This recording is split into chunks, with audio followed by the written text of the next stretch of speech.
Ready బాబు, ready బాబు. Start camera, action.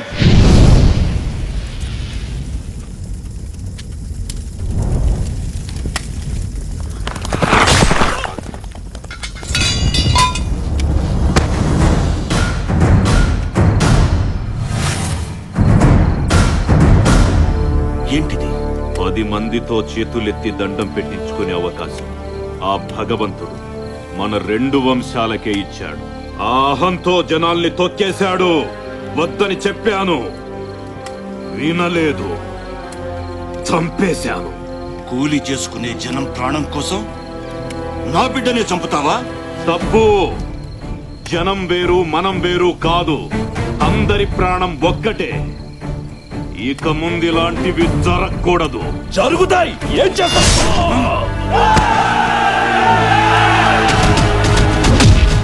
ఆ రోజు మొదలైన వైరంతో బంధుత్వాలతో కలకలలాడే 2 సంస్థానాలు బద్ధ శత్రువులయ్యాయి. 2 వర్గాల గ్రామాల్లో దాడులు జరగని రోజు లేదు, శవం లేవని రోజూ లేదు. చట్టాలు మారాయి, తరాలు మారాయి. ఎన్ని మారినా అప్పటి వైరం మాత్రం కాష్టంలా కాలుతూనే ఉంది.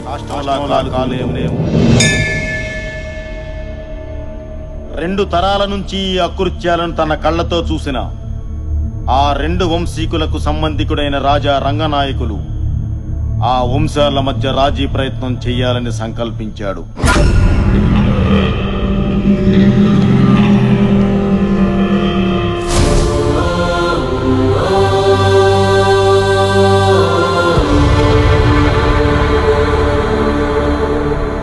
దయచేసి మీ ఇరు వంశాల వారు పెద్ద మనసు చేసుకుని ఆలోచించండి. ఎప్పుడో మీ మధ్య మొదలైన పగ ఇంకా రగులుతూనే ఉంది. ఇప్పటికే వేలాది ప్రాణాలు పోయాయి, పోతున్నాయి కూడా. చుట్టుపక్కల 40 గ్రామాల్లోకి ఆడపిల్లనివ్వడానికే భయపడుతున్నారు. ఏ ఒక్కరూ మనశ్శాంతిగా బ్రతకడం లేదు. అయితే ఆహా, మీ పగలు ప్రతీకారాలు తీర్చుకోండి, కానీ అది ప్రతిరోజూ కాదు. ప్రతి ఏటా నూర్పిళ్ళయ్యాక సంక్రాంతికి వచ్చే పల్లాలమ్మ జాతర జరిగే ఆ 2 రోజులు మీవే. పోలీసులు రారు, కేసులుండవు. ఎవరింటి ముందు చితిమంట రగులుతుందో, ఎవరింటి ముందు భోగిమంట మండుతుందో ఆ 2 రోజుల్లోనే తేల్చుకోండి. గెలిచిన వాళ్ళదే సంవత్సరం పాట ఆధిక్యత. మళ్లీ జాతర వచ్చేదాకా ఒకరినొకరు కవ్వించుకోవడం, దాడులు చేసుకోవడం జరగకూడదు. జనం మనశ్శాంతిగా బతకడానికి ఇది మంచి మార్గమే ఎంపీ గారు. మాకు సమ్మతమే. ఏంటి నువ్వు రూల్స్ పెట్టేది, వాళ్ళు అంగీకరించేది? ఈ వంశాన్ని వేయడానికి 2 రోజులు చాలావా మనకి? మాకు సమ్మతమే. జాతరకి 2 రోజుల ముందు 2 వర్గాల వారు ఇదే చోట తాంబూలాలు మార్చుకోండి. సమ్మతం లేని వాళ్ళు రానక్కర్లేదు. రాలేదు అంటే ఎదుటి వాళ్ళ ఆధిపత్యాన్ని ఒప్పుకున్నట్టే. మాటకు ప్రాణమిచ్చే మీ వంశాల మీద ఒట్టు. ఈ ఒప్పందాన్నెవరూ అతిక్రమించకూడదు.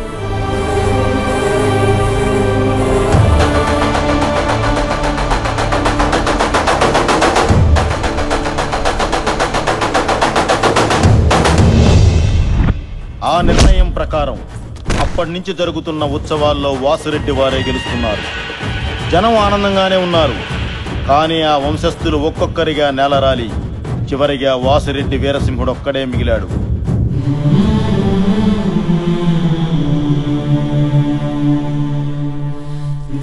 తాంబూలానికి వస్తున్నాం పంతులు గారు. అయ్యా, ఓడిన శత్రువు బలాన్ని పెంచుకున్నాడు. మీరు అందరినీ పోగొట్టుకుని ఒంటరి వారయ్యారు. భగవంతుడు మీకు 3 ఆడపిల్లల్ని ఇచ్చాడే తప్ప ఇంటి వారసుని ఇవ్వలేదు. మీ తర్వాత ఈ జనాన్ని వాళ్ళు ఏం చేస్తారో నేను భయం వేస్తుందయ్యా. అయ్యా, అమ్మగారు హాస్పిటల్లో ప్రసవించారు. ఇంటికి వారసుడు పుట్టాడయ్యా. దేవుడు కరుణించాడు. బిడ్డ మహత్జాతకుడవుతాడు.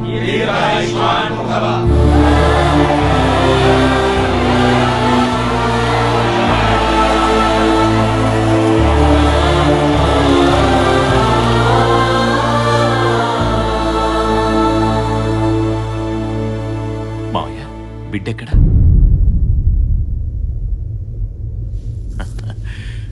ప్రాణం లేకుండా పుట్టాడు.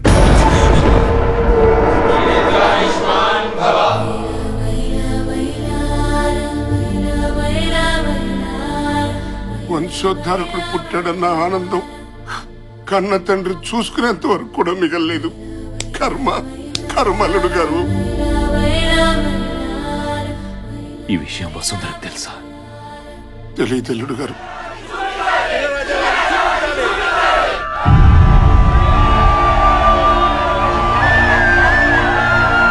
దేవుడిచ్చిన వారసుడు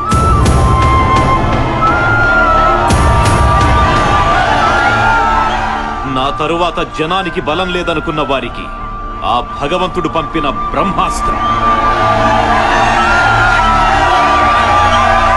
ఈ రోజు నుండి నాతో పాటు మీరు కూడా వీణ్ణి మర్చిపోవాలి. వీణ్ణి శత్రువు వెన్నులో చలి పుట్టించే ఆయుధంగా తయారు చేసి 25 ఏళ్ల తరువాత మీ ముందు గర్వంగా నిలబెడతాను. దానికి మీ ఆశీర్వాదం కావాలి.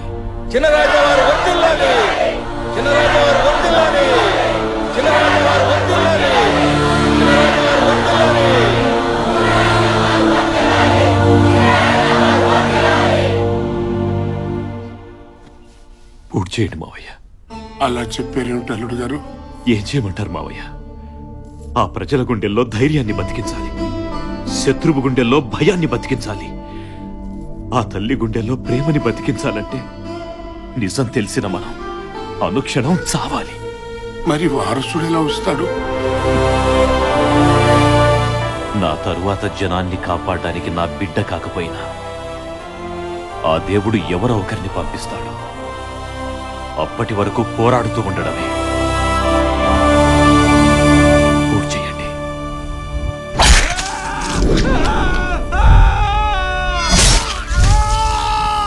ఆ మనోవ్యతతో వెళ్ళిన ఆయన ఆ సంవత్సరం ఓడిపోయారు.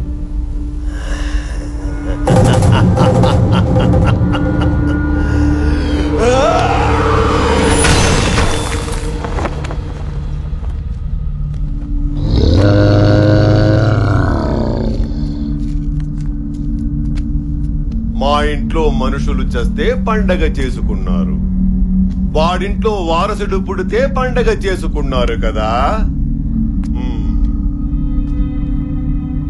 ఈ రోజు నుంచి ఈ ప్రాంతంలో ఎవరు మగబిడ్డని కనడానికి వీల్లేదు. పుడితే మాకే పుట్టాలి. 25 ఏళ్ల తర్వాత మీరు ఎదురు చూస్తున్న వారసుడు వస్తే వాడి వెనక నిలబడడానికి, చెత్త ఎత్తేయడానికి దిక్కుండకూడదు.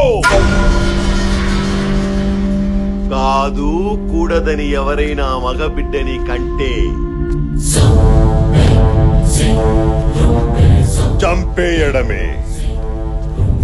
ఇక ఈ జెండా దించేవాడు గాని ఇంకో జెండా ఎగిరేసేవాడు గాని రాలేడు, రానివ్వను. ఫస్ట్ టైం 5 సార్లు ఫోన్ చేయించుకున్నాం. ఫస్ట్ టైం నేను నీకు 5 సార్లు ఆన్సర్ చేశాను. నీ డిమాండ్ కరెక్ట్ కాదు. ఇండస్ట్రియలిస్ట్ గా నేను ఎదగడం తప్పు కాదు. పెట్టే.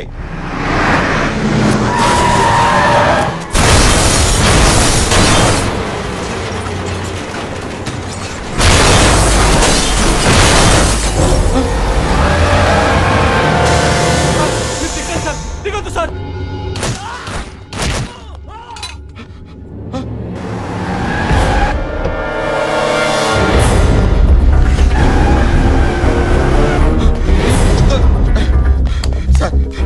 వాళ్ళని చంపడానికి వస్తున్నారు సార్. కాపాడండి sir, please sir, please sir. Sir నన్ను కాపాడండి సార్. వాళ్ళని చంపడానికి వస్తున్నారు సార్. చంపితే చావు, మధ్యలో మమ్మల్ని చావమంటావా? అది కాదు సార్. అర్థం కదా? Hello, yes.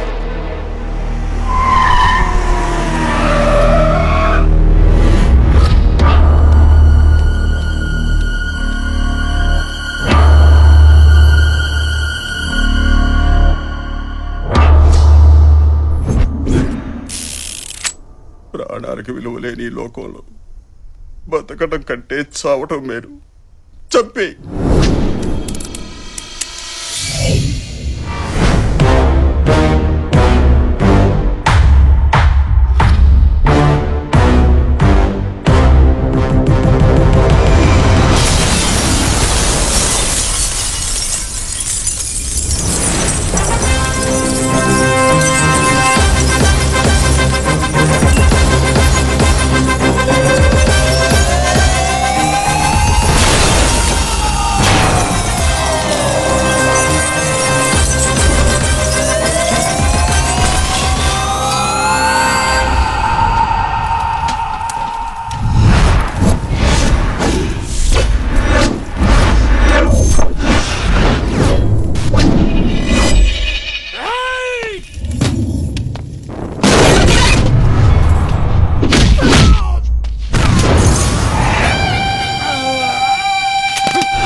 వాడిని వాడు చంపితే నీకేంట్రా? చంపడమా?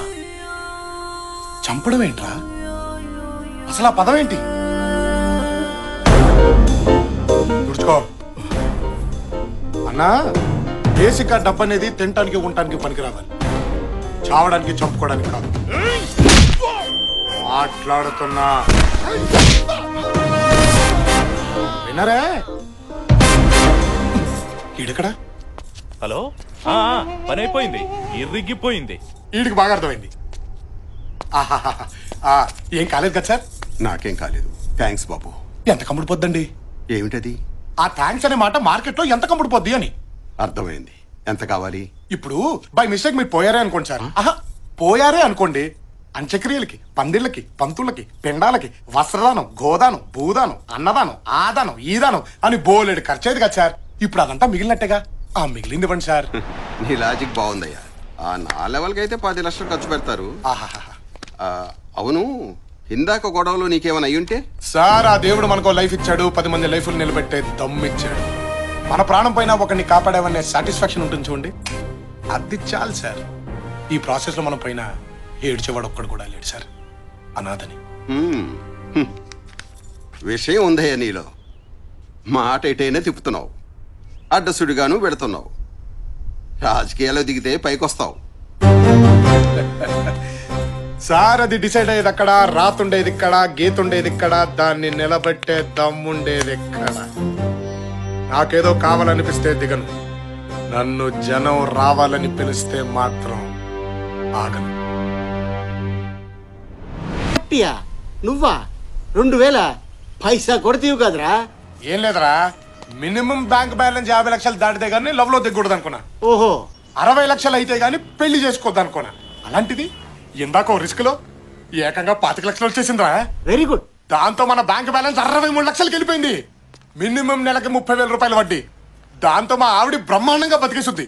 కాబట్టి ఒక మంచి అమ్మాయిని వెతికి ఆ అమ్మాయినే లవ్ లో దించి పెళ్లి చేసుకుని ఆ అమ్మాయి ఇంటి పేరుతో హ్యాపీగా బతికేయాలన్నమాట. కాబట్టి అర్జెంట్గా ఒక అమ్మాయిని, అమ్మని 63 లక్షలు ఓనర్నే గుద్దేస్తావరా? నీ డిక్కీకి బొక్కేరా, నువ్వు అయిపోయావు.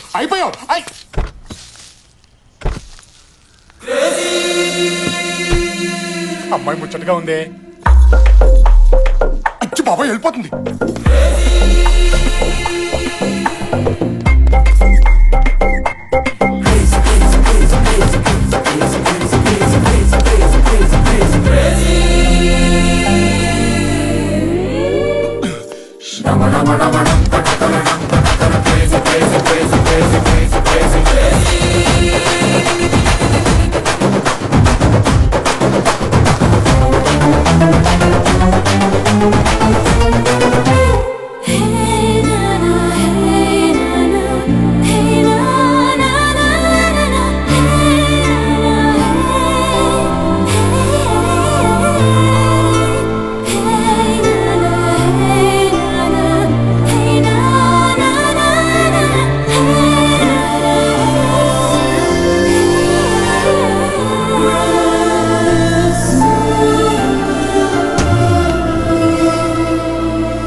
ఎవడే వీడు?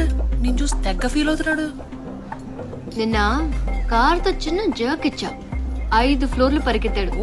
వదిలేలా లేడు. ఏం చేద్దాం? ఏముంది 4 సార్లు షాపింగ్ తీసుకెళ్ళి గీకిస్తే వేరే అమ్మాయితో కాదు కదా ఆడు పెళ్ళంతో కూడా షాపింగ్ వెళ్ళాం. బావా వాళ్ళు నిన్ను గోకే ప్రాసెస్ లో ఉన్నారు. ఉండడిపోద్ది. అక్కడ ఉన్నాడు చూడు అవతార్ గాడు. ఒకప్పుడు చామనసాయ రంగులో ఉండేవాడు. ఆయన్ని గోకి తెల్లగా చేశారు. ఇంపాసిబుల్. దేవుడు హుండీలో 70 లాక్కోగలుగుతారేమో గాని మన అకౌంట్ లో క్యాష్ టచ్ కూడా చేయలేరు. అప్పుడియా? ఆమా. వాడి గురించి డిస్కషన్ ఏంటి? ఏ ఇట్రా. నన్నా అండి? నిన్ను కాక నీ పక్కన నాకు తొట్టం గాడినా? You mean తొట్టం? ఏంటంటే పిలిచారు? ఏంటి ఆడపిల్లలు కనిపెడితే వదిలిపెట్టవా? మాదే ఉందమ్మా. అమ్మాయి ఎలా ఉంది, జుట్టు ఎలా ఉంది, ఏ కలర్ లిప్స్టిక్ వేసుకుంది, ఏ బట్టలు వేసుకుంది, పైనుంచి కింది దాకా ఎలా ఉంది, ఎంతవరకేనమ్మా. అదే మీరైతేనా Dhoni's hair so nice, Dhoni's eyes so cute, Dhoni's body so hot అని మొత్తం బాడీని స్కాన్ చేయట్లేదు. ఏంటి నీ ప్రాబ్లం? ఒక్కసారి గుద్దితే వెంటబడతావా? నువ్వు గుద్దింది ఒకేసారేనమ్మా, కానీ అది ఇక్కడ కలుక్కుమంది. ఇదేమో ఎప్పుడు వెళ్ళిపోద్దని టెన్షన్ గా ఉంది. ఏ పిచ్చి పిచ్చిగా ఉందా? పిచ్చి అస్సలు ఎంకరేజ్ చేయరే. ఇప్పుడు ఇక్కడ నీతో పాటు 4 ఉన్నారు. పొంది నొరేద్దాం. మిగతా 3 నీలాగే బానే ఉన్నారుగా. వాళ్ళని చూసి కలుక్కుమన్నది, నిన్ను చూసి ఎందుకంది అర్థం చేసుకోమ్మా. Shut up. నా వెంట పడితే ఏసేస్తా. ఏసేస్తావా?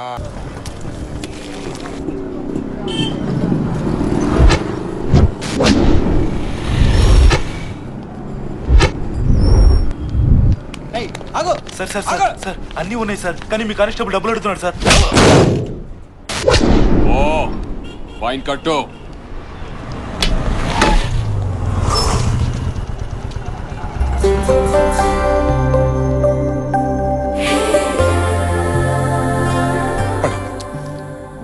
నవ్వకే. నవ్వితే గ్రీన్ సిగ్నల్. ఫీలింగ్ ఉంటే లోపలే తొక్కే. బయట పడితే వెంట పడడు. వీక్ అయిపోతావు, లేదు లాక్ అయిపోతావు. కాదు బ్లాక్ అయిపోతావు. సార్ సార్ అన్నీ ఉన్నాయి సార్, అర్జెంట్గా వెళ్ళాలి sir. Sir please sir, sir sir sir.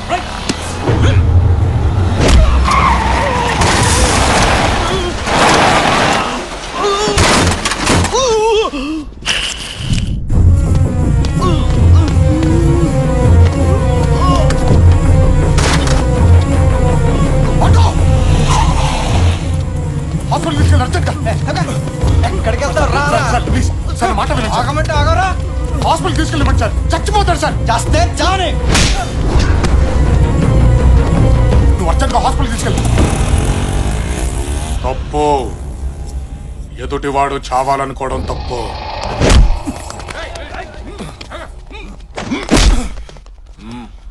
Sir వాడు చావని అన్నాడు, అందుకే కొట్టాను. సార్ వద్దు ప్లీజ్. పోలీసు వాడిని కొట్టి ప్లీజ్ ఏంట్రా? మీరు పోలీసులేనా? అతను చేసిన తప్పేంటి? ఒక మనిషి చచ్చిపోయేలా ఉంటే కాపాడాడు.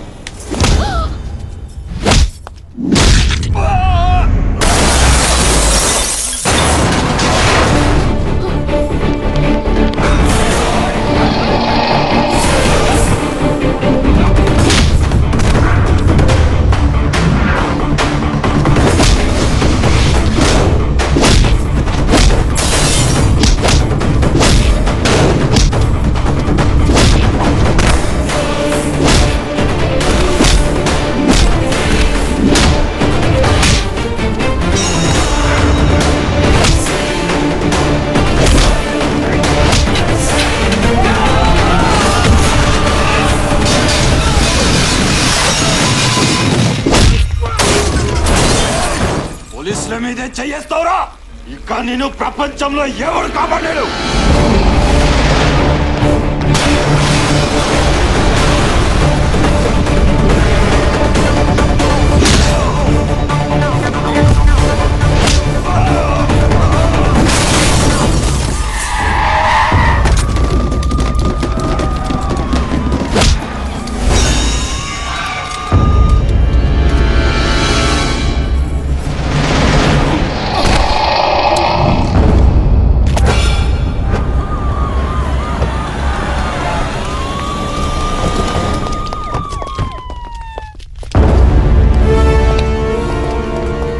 పెట్టుకునే ముందు తెలుసుకో. సెంట్రల్ హోమ్ నుంచి ఫోన్. నిన్ను సస్పెండ్ చేస్తున్నాను. ఆఫీస్కి వచ్చుకోను. సారీ బాబు, తెలియక జరిగినట్టుంది. ఇదేమి మనసులో పెట్టుకోకు.